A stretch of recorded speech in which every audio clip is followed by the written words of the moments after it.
Chers téléspectateurs de la chaîne Espace Monde TV, bonjour. Nous sommes aujourd'hui le jeudi 8 janvier 2026. Nous vous souhaitons une très bonne et heureuse année 2026, bien qu'en réalité nous voyons un certain nombre de choses qui nous inquiètent, en quelque sorte. Et d'ailleurs, ce dont je suis venu vous parler, qui constituera le titre probablement de cette émission, c'est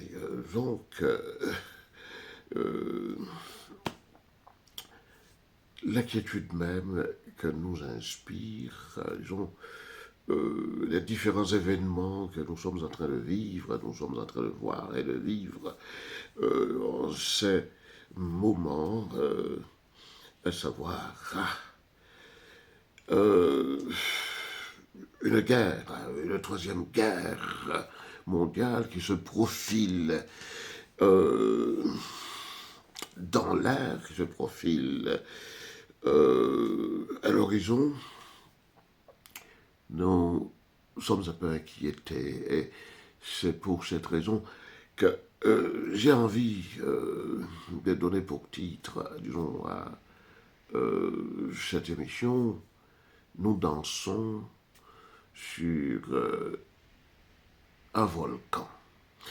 Nous dansons sur un volcan, c'est une expression qui existe d'ailleurs déjà. Cette expression, avant de la devenir, a été prononcée par le comte Narcisse Achille de Salvandie, comte de Franche-Comté. Salvandie qui s'était trouvé dans un gala, dans un festin que le duc d'Orléans avait organisé en l'honneur du roi de Naples. Salvandie, qui était un homme politique, oui, avait dit à ce moment-là, nous dansons sur un volcan. Nous avons un certain nombre de gens qui ont repris cette expression.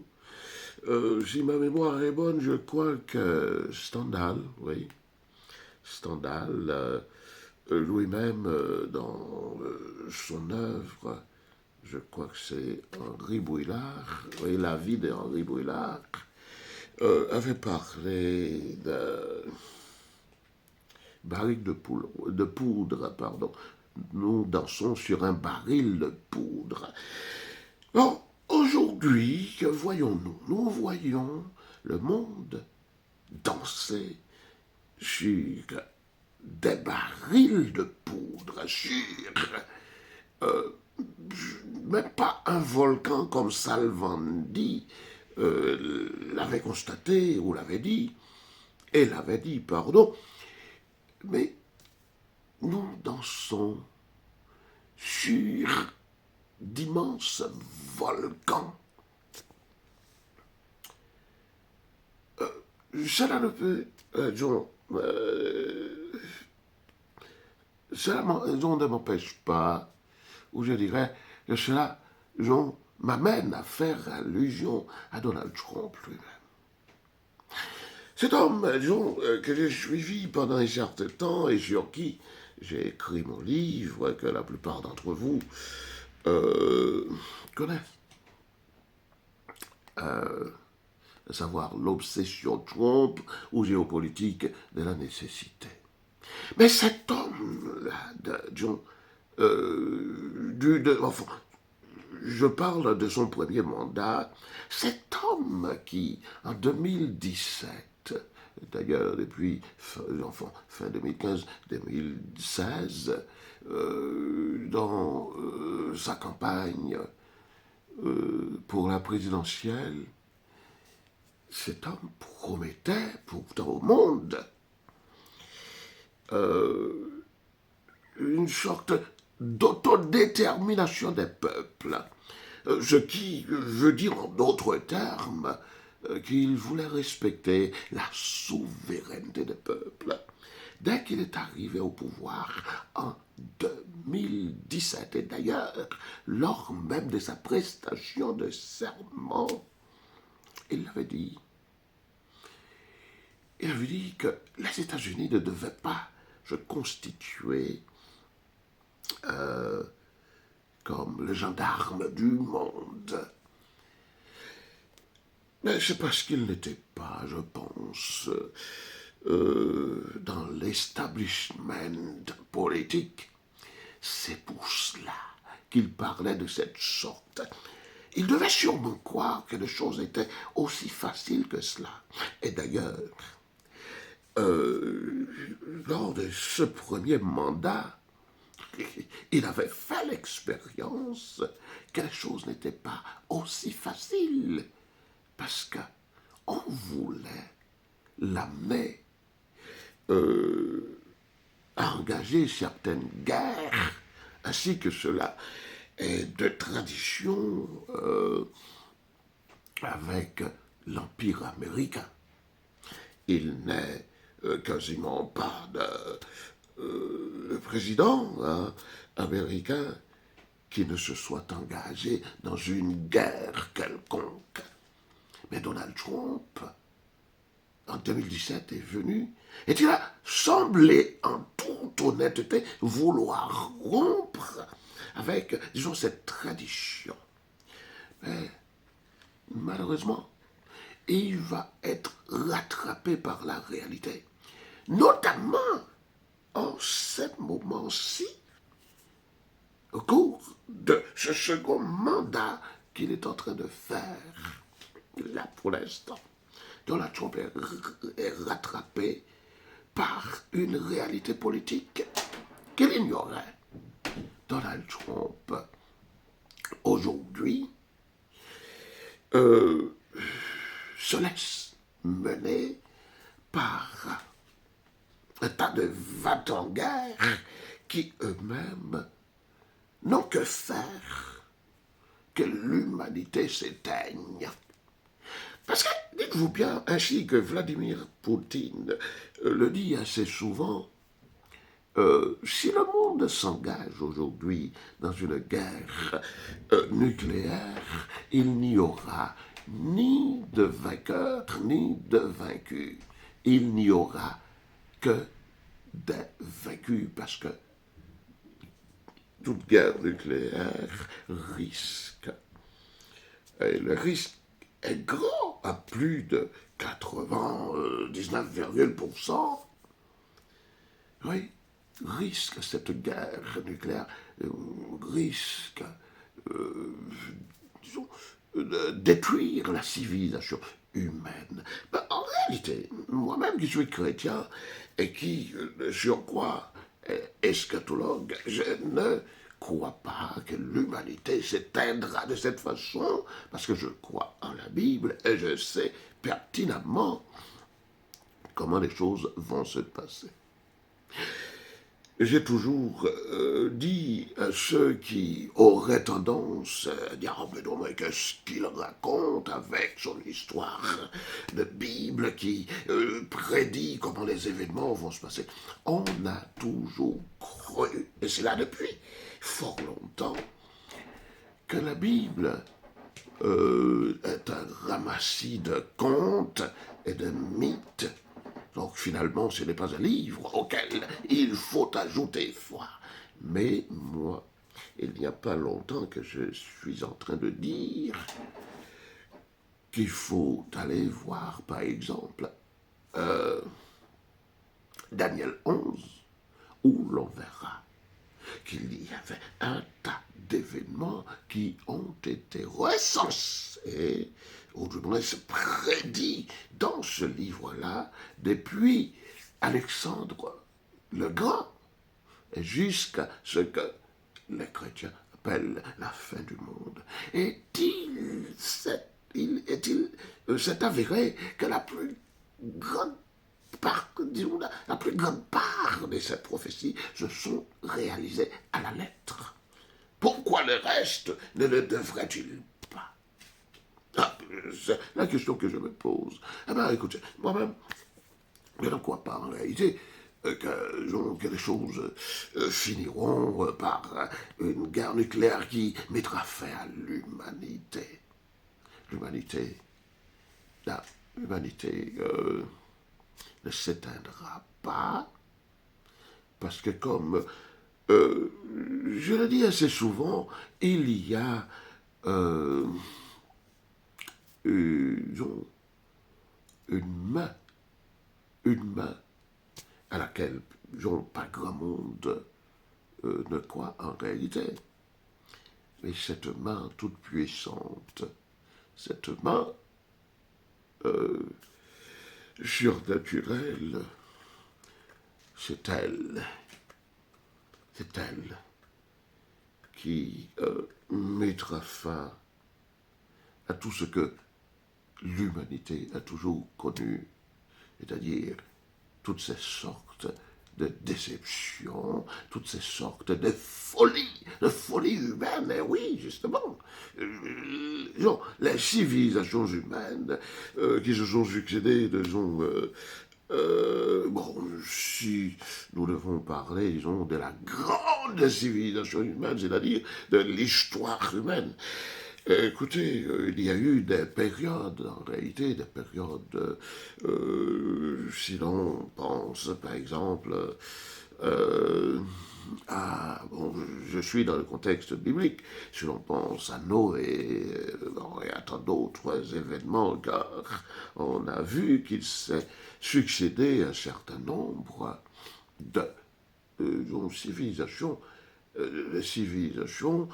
qui n'ont pas mis fin, en réalité, à la grande civilisation humaine d'un point de vue historique, voyez-vous. C'est-à-dire, la grande civilisation avec, disons, grand C, cette civilisation, c'est-à-dire, enfin, la présence de l'homme, disons, sur la planète, une fois qu'elle a été attestée, nous voyons qu'il y a toujours une suite. Donc, ceux qui pensent, en réalité, il faudrait le penser quand on ne connaît pas, disons, la Bible, quand surtout on la refute. Ceux qui pensent, en réalité, comme je suis venu vous le dire là maintenant, qu'une guerre nucléaire mettra fin à l'humanité, eh bien, écoutez, ils n'ont pas tort de le penser, car ils savent, enfin, les scientifiques, oui, les savants, et puis les hommes politiques aussi, ils savent tous, en réalité, que toute guerre nucléaire risque, en réalité, de mettre fin à l'humanité. L'humanité qui sera, grillée, qui sera calcinée par le feu nucléaire. Voyez-vous. Bon, mais quant au chrétien, lui, il sait que les choses ne se passeront pas ainsi. Mais par contre, laissons le point de vue du chrétien maintenant pour parler de la folie des hommes. Oh, écoutez, de toute façon, la folie, c'est ce qui a toujours caractérisé l'espèce humaine. Oui, effectivement, l'espèce humaine. Oui, mais bon, c'est vrai que cela risque de choquer, mais il n'empêche que c'est une vérité historique. Oui, nous ne faisons que brandir les éléments d'histoire que nous avons en notre possession. Oui, si folie il y a toujours eu, justement, du côté des humains, il faut dire en réalité que les Européens, oui, les Européens, et aujourd'hui, on parlera de l'Occident dans son ensemble, l'Occident, disons, celui qui, en réalité, pose le plus de folie possible dans le monde, dans l'histoire. Ça peut choquer un certain nombre de gens, mais c'est la vérité. Euh, mais alors que... Et c'est ce qui dérange, oui. Ce qui dérange, disons, tous ceux qui sont encore censés. Oui. Mais malheureusement, disons, du côté de ceux qui dirigent, enfin, il y en a qui, enfin, à qui on donne un certain nombre de mandats, mais qui ne dirigent absolument rien, et qui sont plutôt dirigés, et parmi eux, même parmi le grand peuple, quand on prend le cas de Donald Trump, par exemple, Donald Trump ne dirige absolument rien.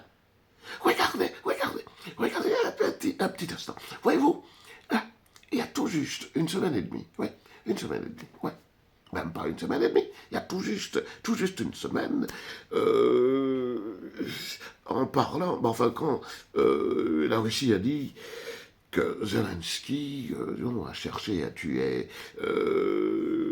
à travers des drones qu'il aurait lancés chez lui, qu'il cherchait à tuer euh, euh, Vladimir Poutine. Bah, écoutez, Donald Trump, oui, immédiatement dit, ouais, alors qu'il avait reçu 2 jours auparavant Zelensky à la Maison-Blanche, et il en était très déçu. Mais écoutez, là, on l'a amené, effectivement. Ce n'est pas lui-même qui a pris ce genre de décision, parce que quand on reçoit le pouvoir de la part de ceux qui vous le donnent, vous leur devez de marcher suivant ce qu'ils vous commandent. Voilà. Et bien, donc, Donald Trump s'est retourné là, il y a tout juste 2 jours, oui, il s'est retourné contre cette déclaration. Nous voyons en lui un homme qui n'a même plus aucune espèce. Bon, enfin, c'est pas qu'il n'ait plus, il n'a pas du tout simplement, hein, la volonté même de penser ou de dire ce qu'il veut, parce que ce n'est pas lui, hein, ce n'est pas lui-même qui dirige, c'est ouais, ses grands maîtres, ses grands patrons. Oui, il a des patrons, justement, Donald Trump. Et ce sont ces patrons-là qui le poussent à la guerre. C'est un homme, en réalité, qui n'était pas pour la guerre. Il a passé ces 4 années, les 4 années de son premier mandat, et justement, il n'a engagé aucune espèce de guerre. Mais là, aujourd'hui, alors pourtant, c'est lui-même qui ne voulait pas, voyez-vous, c'est lui-même qui ne voulait pas faire de guerre, hein. Lui-même, justement, qui, tout au cours de son premier mandat, a montré qu'il n'était pas du tout intéressé à faire la guerre, à porter la guerre aux autres peuples. Et aujourd'hui, que voit-on? Donald Trump, oui, ça laissait conduire, pardon, il s'est laissé conduire, pardon. Et c'est conduire aurait été bien aussi, tout dépend, disons, du point de vue euh, dont on conçoit la chose, enfin, le procès. Oui, alors, il s'est laissé, oui, guider, pousser, oui, justement, oui, diriger, amener par ses patrons. Il a des patrons, ceux qui lui ont donné le pouvoir. Ce sont ses patrons. S'il n'avait pas de patron, comment Donald Trump aurait-il pu revenir au pouvoir après son échec en 2020? Bon, bref, ses patrons le poussent à la guerre, au point même où, même ceux qui veulent le défendre, par exemple, ses patrons le poussent à se retourner contre ces gens-là. Quand on prend le cas, par exemple, de Marjorie Taylor Greene, Marjorie Taylor Greene était l'une, disons, des plus fidèles partisanes, disons, de Donald Trump. Mais nous avons vu comment cela est-il tourné avec Marjorie Taylor Greene. Et puis, quand on prend par exemple le cas de Tulsi Gabbard, d'accord, Tulsi Gabbard, quand Tulsi Gabbard avait dit lors, disons, de la guerre, enfin un peu avant la guerre de 12 jours, oui, que suivant les informations, disons, qu'elle avait, oui, qu'elle avait, disons, de la part, disons, des services secrets, oui, que l'Iran n'avait pas, disons, d'enfants l'uranium enrichi, etc. Bon, bref, qu'a donc fait Donald Trump? Eh ben, il s'en est pris à Tulsi Gabbard. Oui, mais c'est que Donald Trump, lui, n'a pas de volonté. Et d'ailleurs, le type, il doit sûrement souffrir, beaucoup souffrir, effectivement. Il doit beaucoup souffrir de cela. Mais hélas, il ne peut pas, disons, il ne peut absolument rien faire. Il ne peut absolument rien faire. Oui. Mais non, mais c'est dommage, vous voyez, c'est dommage. Oui. Donc, hélas, nous avons un certain nombre de gens, hein, voyez-vous, nous avons un certain nombre de gens qui le poussent effectivement à la guerre.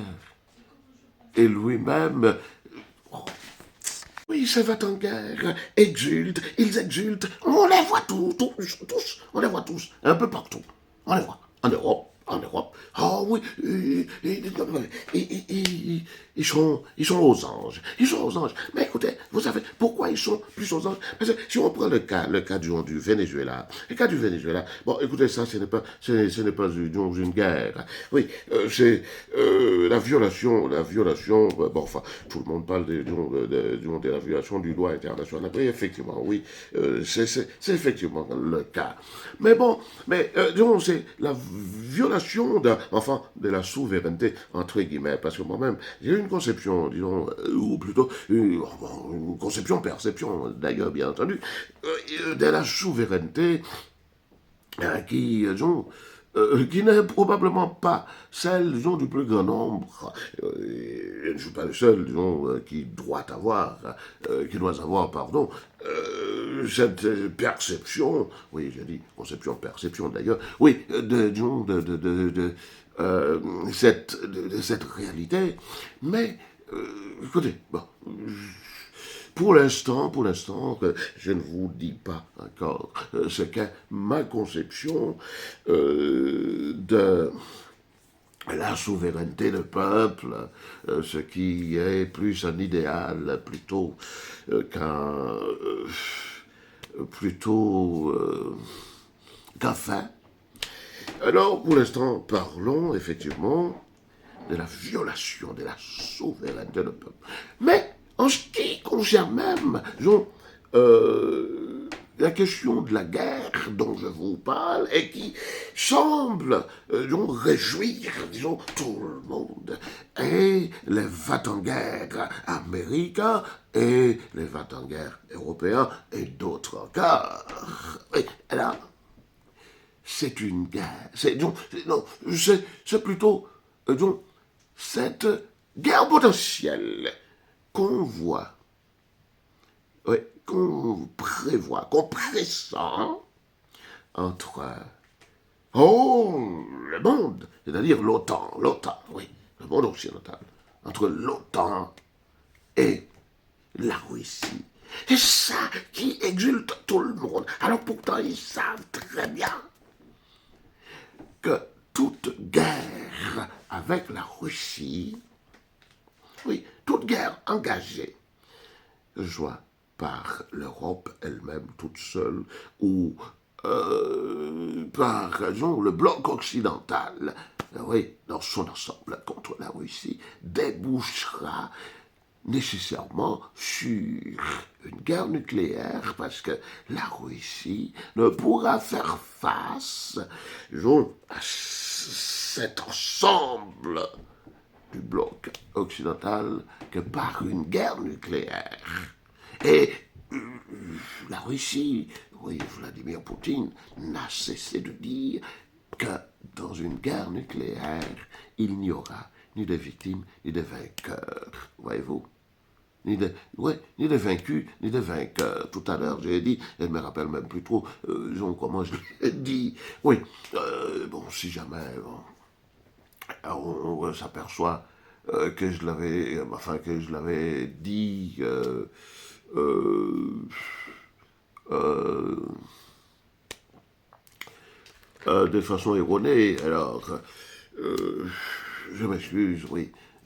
Parce que je ne me rappelle pas si j'avais dit il n'y aura pas, enfin, que Vladimir Poutine, la première fois que je l'ai dit, ça fait une dizaine de minutes, pardon.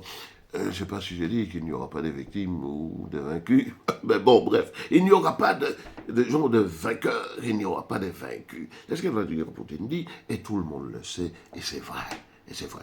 Donc, alors, comment peut-on, mais non, mais franchement, comment peut-on être aussi fou pour vouloir engager une guerre nucléaire qui détruira toute la civilisation humaine dans son ensemble?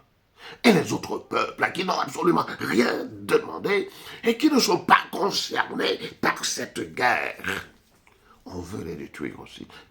Il y en a, effectivement, il y en a qui disent,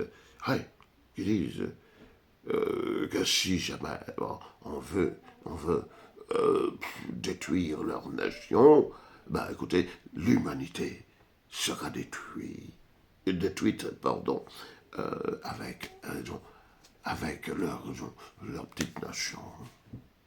Voyez-vous, c'est de la folie, c'est de la folie. Non, on ne peut absolument rien trouver d'autre à dire si ce n'est que de la folie. C'est de la folie. Et pourtant, tout le monde reste là, bouche bée, bouche cousue, les yeux fermés, et puis on danse. Oui, on danse. Quel est donc ce monde? Quel est donc ce monde? Écoutez, mes chers amis, je vais vous laisser ici. C'est ce que je suis venu vous dire. Ce sont des choses que vous connaissez déjà. Mais bon, moi, je voulais un peu attirer l'attention sur la folie. Sur la folie. Parce que il y a très peu de... Oui, nous avons beaucoup d'analyses. Des analyses très sérieuses, justement, sur la situation. Mais, quant à cette folie, nous ne trouvons pas vraiment grand monde, justement, qui pointe le doigt là-dessus, parce que, apparemment, bon, on ne veut pas le faire, parce qu'on sait que si jamais on le fait, on risque, de grosses représailles. Mais nous sommes concernés, nous aussi, où que nous soyons dans le monde, nous sommes concernés, nous aussi. Et d'ailleurs, il y a un tas de peuples qui ne veulent pas de guerre. Mais maintenant, et pour finir, oui, maintenant, ce qui, oui, nous laisse croire que nous partons là, en dépit même de la réserve, voyez-vous, de Vladimir Poutine, mais nous partons un peu vers une guerre, Et ce qui nous le laisse croire, c'est quoi? C'est le fait qu'on pousse Donald Trump. On le pousse, car il ne veut pas de lui-même, mais il a tant à perdre. Il a tant à perdre. C'est bien, sa famille, sa vie, etc. Oui, il a tant à perdre qu'il est obligé d'y aller. Et il me semble qu'il y a, disons, un grand coupeur, un grand couteau sous la gorge de Donald Trump, au point où il ne peut pas dire non. Il ne peut qu'obéir aux ordres de ses patrons. Et nous, hélas, nous risquons justement de devenir, disons, du fumier, quoi, de la cendre, du cendre. Excusez-moi. Oui, hélas, voilà ce que nous sommes sur le point de devenir par la folie de ces hommes qui dirigent notre monde. Chers amis, si vous voulez, abonnez-vous à ma chaîne afin de nous donner la possibilité de continuer notre aventure avec vous. Merci.